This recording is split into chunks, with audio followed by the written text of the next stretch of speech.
At this precise moment, while you are sitting here watching this, federal immigration enforcement officers are conducting what amounts to the most extensive operation targeting Asian immigrants that this country has witnessed in the modern era. During the period spanning January through October of 2025, ICE took into custody 7,752 individuals originating from Asian and Pacific Islander nations. That figure stands at roughly 4 times the level recorded during the corresponding months under the prior administration, when total apprehensions reached 1,998. And within that group of 7,752 people taken into custody, an overwhelming proportion, specifically 7,069, were formally placed in detention, while 2,631 were ultimately deported from the country. But here's the element of this situation that ought to genuinely shake you. A full 69% of those individuals who were apprehended while attending scheduled immigration appointments possessed absolutely zero criminal history, not a single offense. These were people who presented themselves at their designated meetings, complied with every procedural requirement, and found themselves leaving in restraints. In this presentation, we are going to examine in detail the 7 Asian nations whose citizens appear to be facing the most aggressive deportation enforcement efforts heading into 2026. And what matters even more, we are going to outline the specific measures you and your household members should be implementing right now to shield yourselves from what is happening. Please stay with us all the way through, because the 6th country we discuss is the one that has received almost no public attention whatsoever. Welcome. If this is your first time here, this channel is dedicated to delivering substantiated, verified information on immigration policy developments. We do not amplify fear beyond what the facts warrant, and we do not dilute hard realities to make them more palatable. We simply present what you genuinely need to understand in order to protect your future in this country. If this content resonates with you and proves useful, we would sincerely appreciate it if you would press the subscribe button, activate the notification bell, and pass this video along to somebody in your circle who needs to see it. That single gesture of sharing could truly transform someone's circumstances. Let us dive in. The first country on our list is Bangladesh. If you carry Bangladeshi citizenship and are currently residing within the borders of the United States, the terrain beneath your feet has fundamentally transformed over these recent months in ways that are nothing short of dramatic. Let us walk through precisely what has transpired. On the 6th of January 2026, the current administration officially placed Bangladesh on the list of countries subject to visa bond requirements. What this means in real terms is that any citizen of Bangladesh who applies for a B1 or B2 visitor visa to enter the United States could now be compelled to put up a financial bond reaching as much as $15,000 before they are even cleared to board their aircraft. The publicly offered rationale for this measure centers on overstay statistics. The DHS fiscal year 2024 entry-exit overstay report documented that Bangladesh carried a B1-B2 overstay rate hovering around 5.73%, a figure that corresponds to more than 2,200 separate instances of individuals remaining past their authorized period. Yet the enforcement measures did not conclude with the implementation of the bond. On January 21, 2026, the State Department enacted a comprehensive freeze on all immigrant visa processing for nationals of 75 different countries, and Bangladesh was included in that group.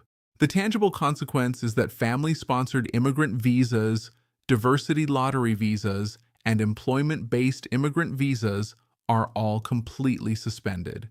Anyone who had a scheduled interview at the American Embassy located in Dhaka saw that appointment either outright canceled or deferred with no definitive rescheduling horizon. What explains Bangladesh being specifically singled out for intensified removal enforcement? The answer involves 3 interconnected factors. The first is that the overstay statistics furnish the administration with a quantifiable data point they can reference in public discourse to justify their actions. The second is that Bangladesh falls squarely within the scope of the enhanced vetting protocol that USCIS formally announced on March 30th, 2026, a framework that now incorporates obligatory social media examination, review of financial histories, and verification through consular databases. The third factor, and this one carries exceptional significance, is that Bangladesh has been flagged as a country where unauthorized employment represents a mounting area of concern. A substantial number of Bangladeshi nationals who originally entered on academic or tourist visas have been discovered to be engaged in employment without holding proper work authorization. The administration has been deploying targeted workplace compliance audits and employer I-9 verification inspections as tools to locate and apprehend those individuals. If you hold Bangladeshi nationality and currently have any category of immigration matter under review, here are the immediate actions you should be taking. The first is to file a Freedom of Information Act request to secure your full immigration case file. You absolutely must review the complete contents of what USCIS has documented about you before that information potentially gets deployed against you during proceedings. The second is to engage an immigration attorney without any further postponement, not at some vague future point, not when your schedule opens up, but immediately, today. The third is to refuse to set foot in any USCIS appointment unless your attorney is physically accompanying you and present in that room. The period during which you could simply appear by yourself armed with a folder of documents and trust that the process would treat you fairly has reached its definitive conclusion. The second country is Nepal. Nepal occupies an extraordinarily precarious position at this juncture, and the unfortunate reality is that the majority of Nepali families living in America have not yet grasped the full magnitude of the vulnerability they currently face. During the summer of 2025, the head of the Department of Homeland Security formally declared the end of temporary protected status coverage for Nepal. TPS had been maintained for an extended duration, serving as a protective umbrella for thousands of Nepali citizens who were unable to return to their homeland safely in the aftermath of catastrophic seismic events and persistent conditions of instability. That protective coverage was officially dissolved as of August 5th, 2025. A determined group of impacted immigrants undertook legal action to challenge this decision. A federal judge presiding in the Northern District of California entered an order seeking to halt the termination from moving forward. However, on February 9, 2026, the Ninth Circuit Court of Appeals vacated that lower court order, thereby permitting the government to proceed with eliminating TPS protections while the broader appellate process continued. The result is that at this current moment in April 2026, there exists no functioning TPS shield for citizens of Nepal.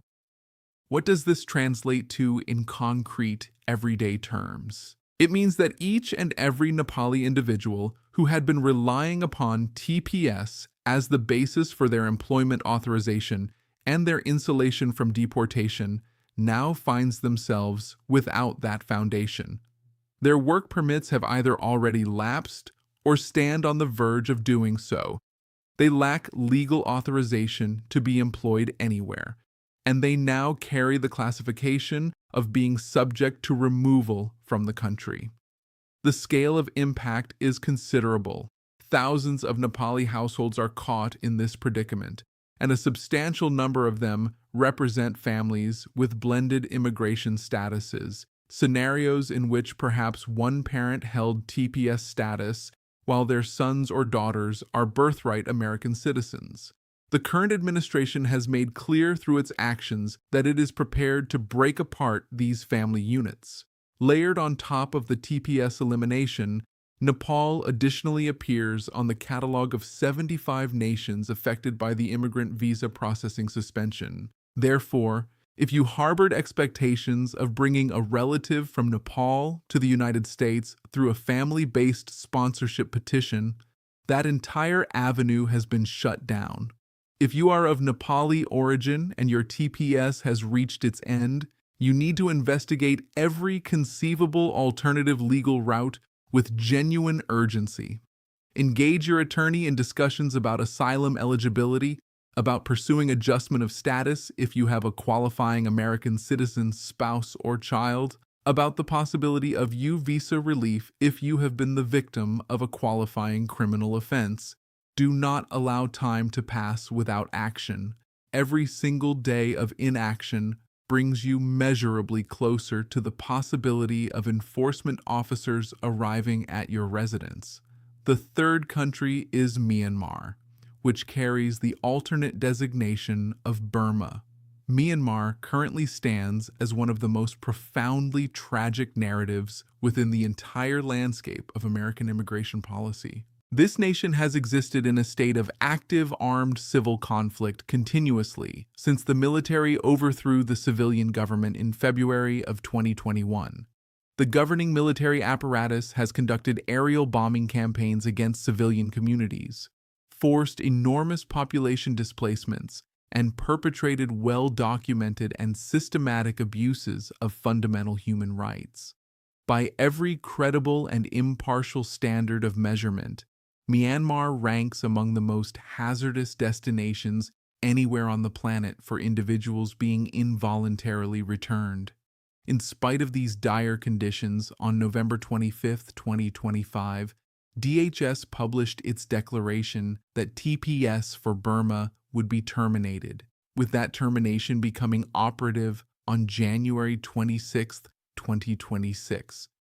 Approximately 4,000 Burmese nationals who had established their lives in the United States found their protective status suddenly stripped away without recourse. A federal court situated in the Northern District of California did intervene in the proceedings. On January 23, 2026, with just 3 days remaining before the termination was scheduled to go into effect, the court entered a temporary protective directive.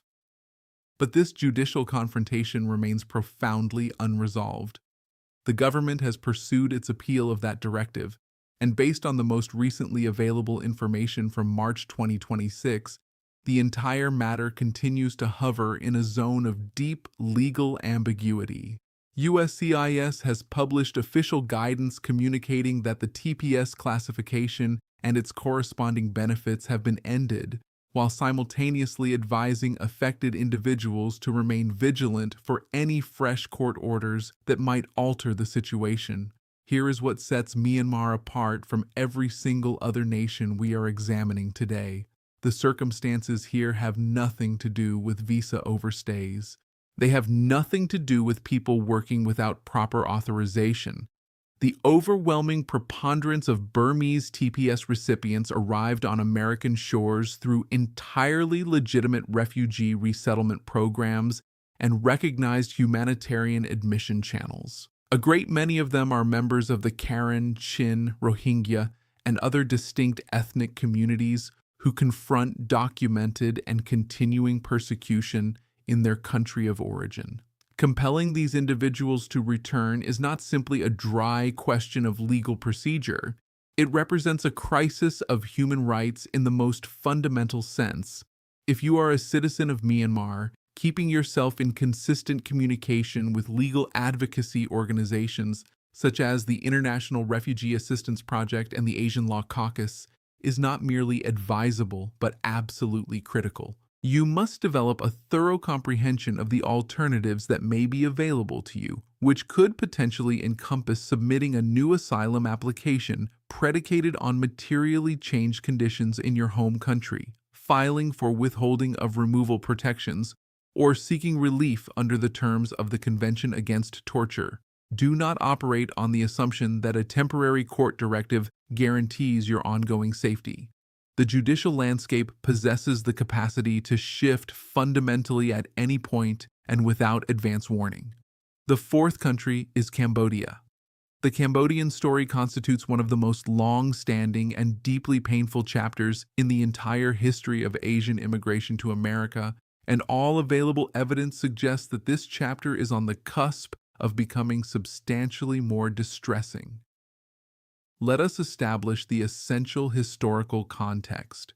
Throughout the Khmer Rouge genocide and the cascading armed conflicts that devastated the region throughout the 1970s and into the 1980s, hundreds of thousands of Cambodian people fled their homeland and found refuge in the United States. A significant portion of them arrived as young children.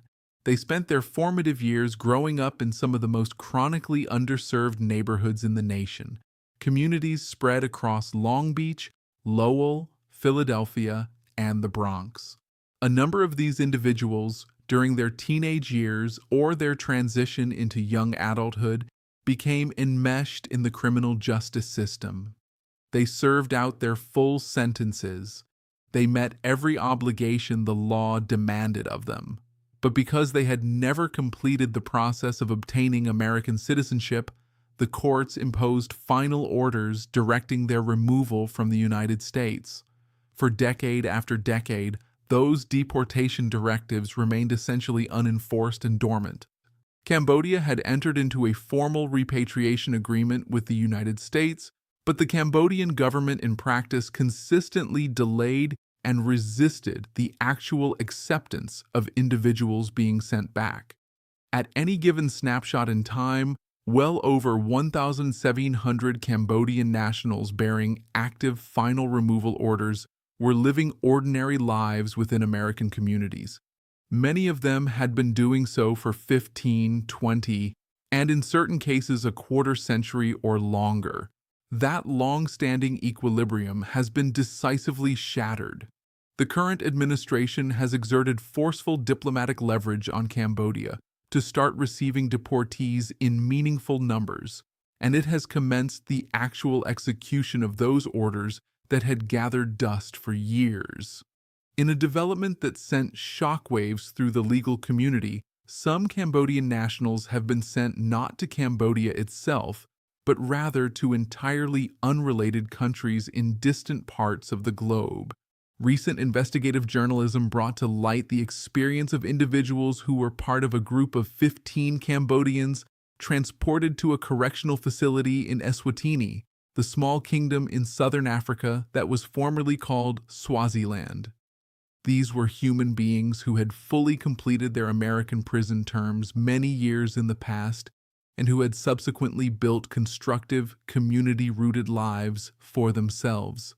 Members of Congress have put forth legislative action in the form of the Southeast Asian Deportation Relief Act of 2026, but the prevailing dynamics in the current political environment mean that this proposed legislation faces a remarkably steep uphill battle before it could reach the point of becoming enacted law. If you are of Cambodian descent and carry a standing final removal order, or if you have personal knowledge of somebody in that exact predicament, making contact with the Asian Law Caucus or CIRAC at the earliest possible moment is of the utmost urgency.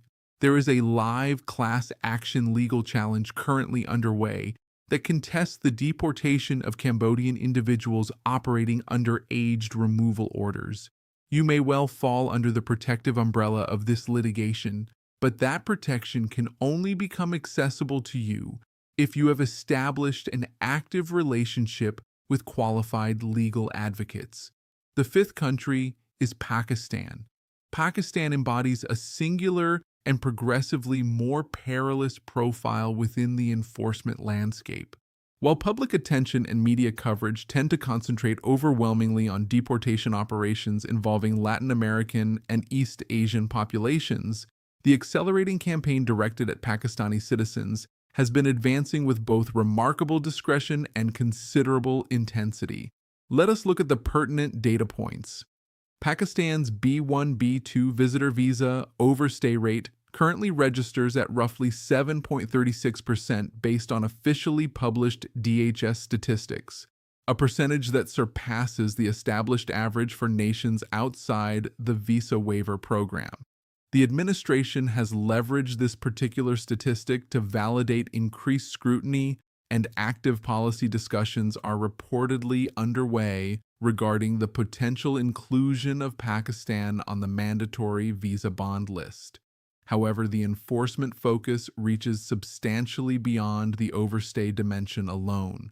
During September of 2025, DHS chose to publicly spotlight the apprehension of a Pakistani citizen who was taken into custody through a joint operation between ICE and USCIS, while the individual was attending what appeared to be a completely standard scheduled appointment in Tukwila in the state of Washington. Government officials presented this particular arrest as a public demonstration of their stated mission to apprehend those they categorized as the most serious threats. The broader ripple effect of publicizing such a case, however, was to transmit an unmistakably alarming message to every person of Pakistani origin who has any upcoming USCIS meeting on their schedule.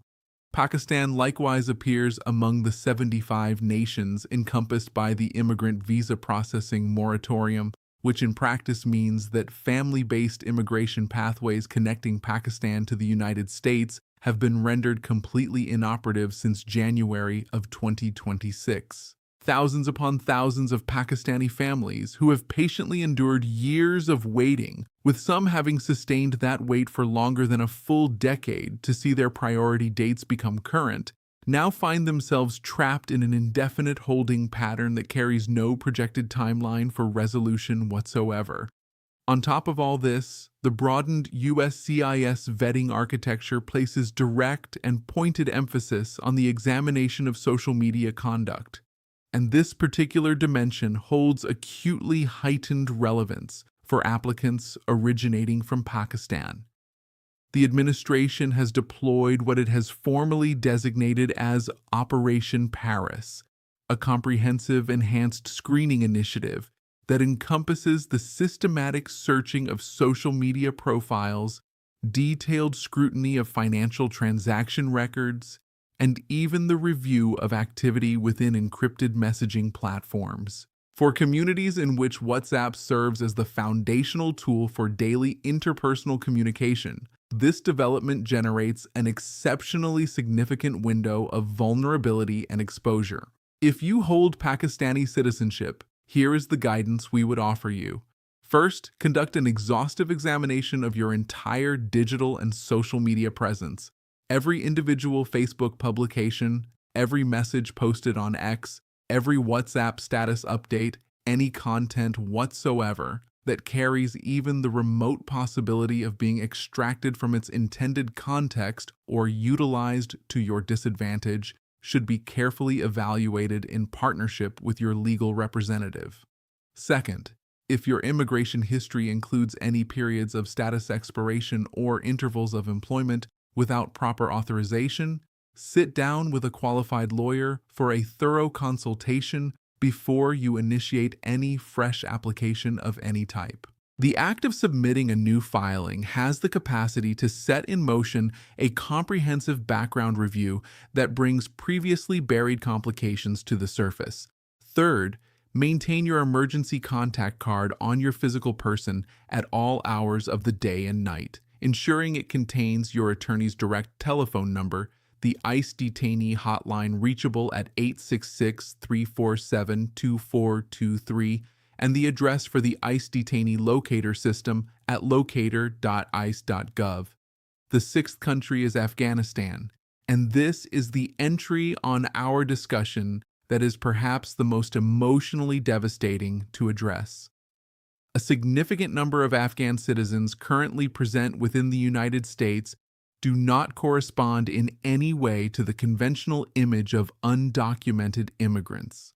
These are individuals who stood and worked directly alongside American military service members, embassy personnel, and intelligence professionals across the entire span of the two-decade military involvement in Afghanistan. They fulfilled vital functions as language interpreters, as logistical operations managers, as cultural bridge builders between forces and local populations. They personally assumed mortal risk in their commitment to serving American interests.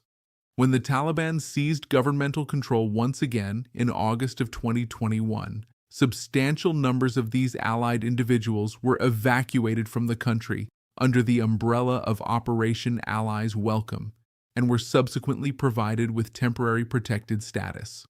On May 12, 2025, the formal announcement came that TPS for Afghanistan would be terminated. That termination took operational effect on July 14, 2025. In that single administrative stroke, thousands of individuals who had been America's partners in wartime lost the entirety of their legal protection. Prominent international human rights organizations characterized this decision in the most severe terms available to them. Dedicated advocacy organizations that work specifically on behalf of Afghan wartime partners issued pointed warnings that this policy directly and immediately imperils the physical survival of allied individuals together with their entire extended family networks. Under the system of governance imposed by the Taliban, any individual who provided any form of cooperation or service to the American government confronts the genuine prospect of being imprisoned, subjected to systematic physical abuse, and potentially executed. Subsequently, the surrounding public discourse regarding Afghan immigrants descended into deeply troubling territory.